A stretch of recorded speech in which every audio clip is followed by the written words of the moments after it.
On a quiet afternoon in Florence, a young boy stood beside a stream. He watched how the water curled around a stone, how light shimmered across the surface, how a bird lifted into flight, not with force, but with grace. His name was Leonardo da Vinci, a boy born out of wedlock. No family name to protect him, no formal school to train him, only questions. Too many questions for one lifetime. He wanted to know how a heart beats, why the moon follows the tides, how a smile is formed, not just on the lips, but in the soul. To paint the Mona Lisa, he dissected bodies in the dead of night. To design flying machines, he studied birds in silent forests. To understand beauty, he first had to understand truth. Leonardo did not chase fame. He chased understanding. He lived as though the universe was speaking, and he was here to listen. This is not a tale of genius. This is a story about attention, about curiosity so relentless it became love, and a man who turned every question into a masterpiece. The illegitimate child and the gift of not belonging. Leonardo da Vinci was born in 1452 in a small village called Anciano, not far from Vinci, Italy. He was the son of a wealthy notary, Ser Piero, and a peasant girl named Caterina. But he was not their heir. He was their mistake.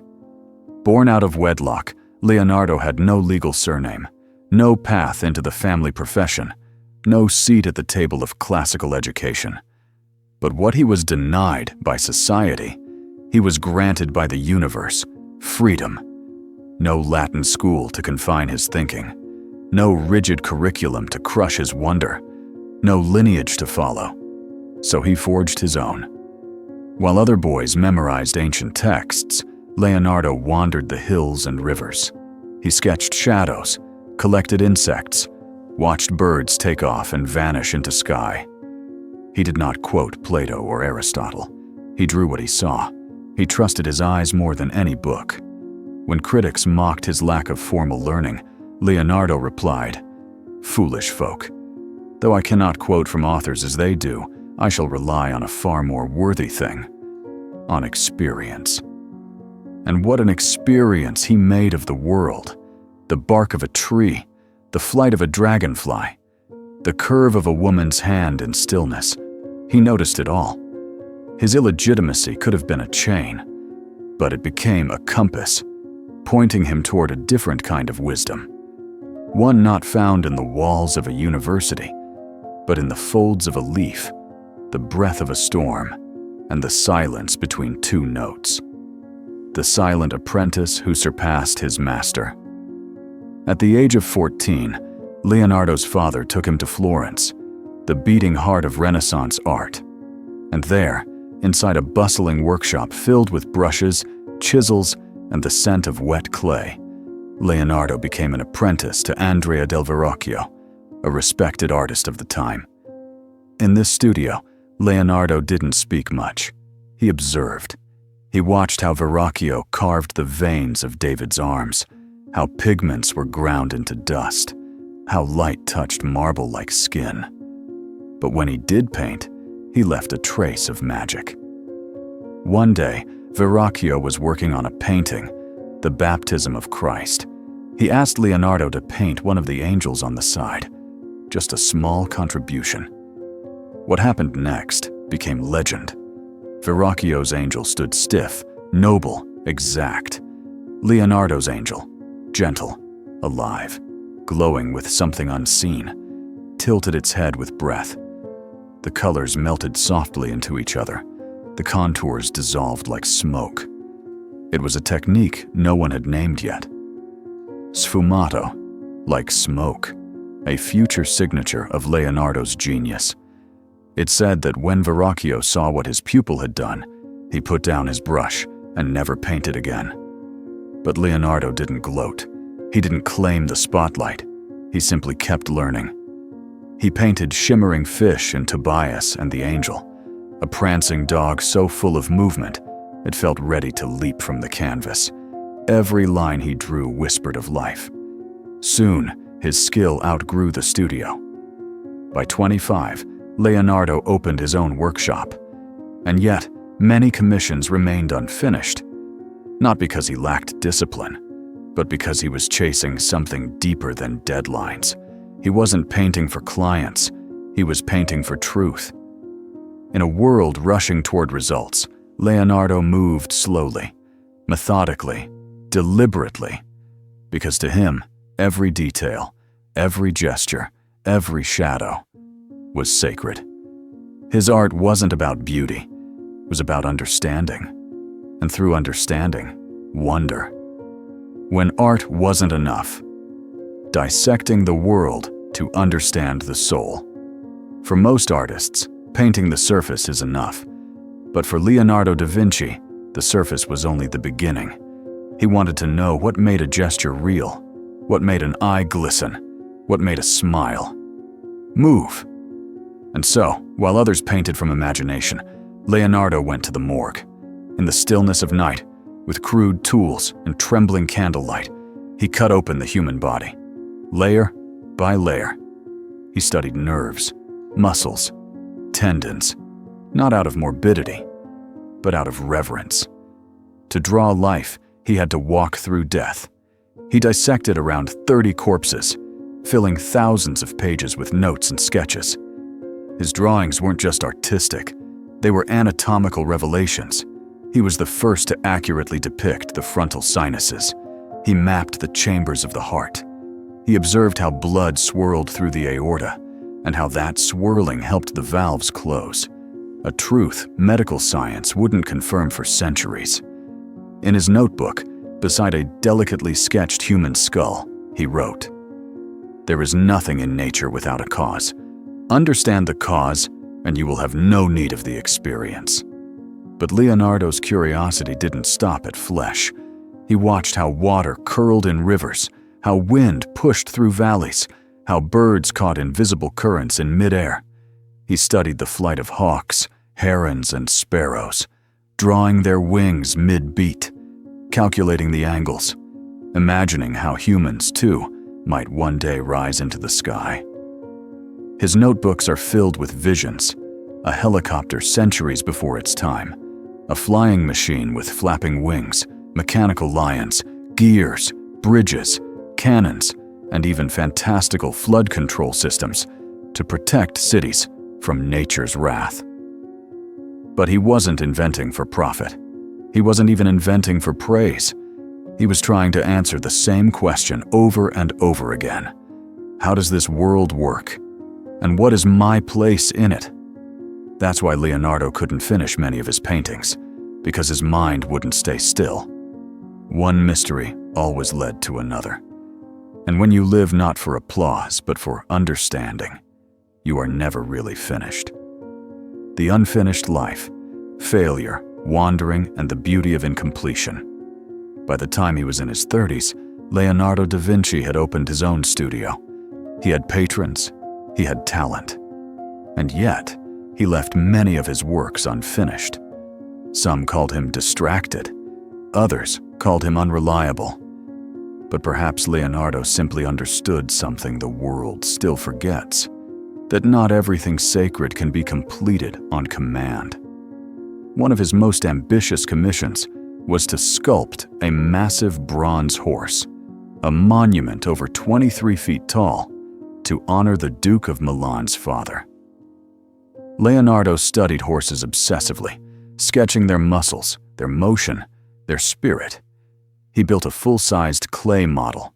It was majestic. But before he could cast it in bronze, war broke out. The metal, meant for the statue, was melted down, turned into cannons. The horse was never made. The model was destroyed, used as target practice by invading soldiers. Years of work gone. But Leonardo did not despair. He moved on. Not because he didn't care, but because he knew. Not all creation is meant to last. He would spend the next decade wandering, from Milan to Venice, from Florence to Rome, sometimes celebrated, sometimes forgotten. Embraced by some courts, dismissed by others. But he kept working, quietly, relentlessly. not to finish, but to understand. He wrote of floods and destruction, of whirlpools and storms. In the final years of his life, he filled pages with deluge drawings, apocalyptic visions of nature unbound. These weren't works for public display, they were private meditations. As if Leonardo, sensing the approach of his own death, was contemplating the impermanence of all things. His life was a mosaic of starts and restarts, sketches and abandonments. But maybe that was the point. A finished life is not necessarily a fulfilled one, and a fulfilled one does not need to be finished. Mona Lisa, a smile carved from silence. By the time he met her, Leonardo had seen much of life, beauty and brutality, genius and loss. He had dissected bodies, designed wings, lost patrons, abandoned cities. And yet, in the quiet of his later years, he returned to a face. Lisa Gherardini, a silk merchant's wife, no one of political power, no mythic figure, just a woman, sitting still. Leonardo painted her for years, perhaps more than a decade, not as a task, but as a meditation. Her smile, faint as breath, would become immortal. But it wasn't the smile alone that mattered. It was how he painted it. Leonardo had mastered a technique called sfumato, the art of soft transitions, of smoke-like blending, where edges disappear and light becomes emotion. Her eyes seemed to follow you, because he understood how light wraps around curves. Her mouth seems to change, because he understood how the mind interprets shadow. Look at her directly, and the smile fades. Look away, and it returns. A mystery not in the paint, but in you. He didn't just paint her face, he painted what it feels like to be looked at, and to wonder whether the one watching you sees something you've hidden even from yourself. In that portrait, Leonardo brought together everything he had ever known: anatomy, geometry, light, nature, patience, perception, and silence. The Mona Lisa is not loud. It does not try to impress. It simply waits, calm, eternal, unbothered by time. And maybe that's why we return to her. Not because we understand her, but because she understands something in us, something we don't yet have words for. Storms, stillness, and a farewell to the world. In 1516, weary and aging, Leonardo da Vinci crossed the Alps for the last time. He was invited by King Francis I of France, who did not demand paintings or inventions, only his presence. Leonardo arrived in the Loire Valley with a few companions, a handful of manuscripts, and one painting he never let go of: the Mona Lisa. He lived in a modest red brick manor near the king's castle. There, in the hush of the French countryside, he spent his final years not chasing glory, but refining the mysteries he had long carried with him. He drew storms, raging, chaotic, apocalyptic. His deluge drawings weren't just about nature's fury. They were about letting go, the surrender of control, the power of forces far greater than any man. Perhaps they were self-portraits, not of the body, but of the soul in its final movement. He wrote slower. His handwriting trembled, and yet his mind kept moving, asking, noticing, wondering. On May 2nd, 1519, Leonardo da Vinci took his last breath. He was 67. In his will, he wrote, "And first he commends his soul to our Lord, Almighty God, and to the glorious Virgin Mary."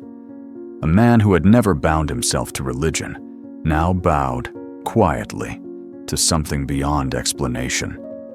His final resting place lies not in a grand tomb, but beneath the quiet stones of a small chapel. No monument could contain what he was, because Leonardo never truly belonged to one city, or one century, or one profession. He belonged to curiosity itself. And perhaps that is the greatest legacy of all. Not the paintings, not the inventions, but the reminder that a life doesn't have to be loud to be eternal. that questions can be more beautiful than answers, and that wonder is a way of being. Leonardo da Vinci didn't just teach us how to paint or how to invent. He taught us how to see, how to listen deeply, how to ask without needing to answer, and how to love the world through observation, through attention, through wonder. Maybe his life reminds us that brilliance isn't something loud. It's something quiet, something you practice in how you look at a leaf, how you hold a question, how you stay with what is unfinished. So I want to ask you, what part of Leonardo's life spoke to you the most?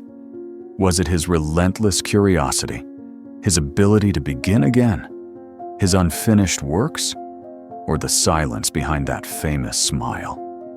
Let me know in the comments. I'd love to hear what you took from his story. If you found something here that made you pause, feel, or see the world a little differently, consider subscribing. This space was made for that kind of stillness, because this channel isn't trying to go viral. It's trying to go inward, to meet you where your words end and your truth begins.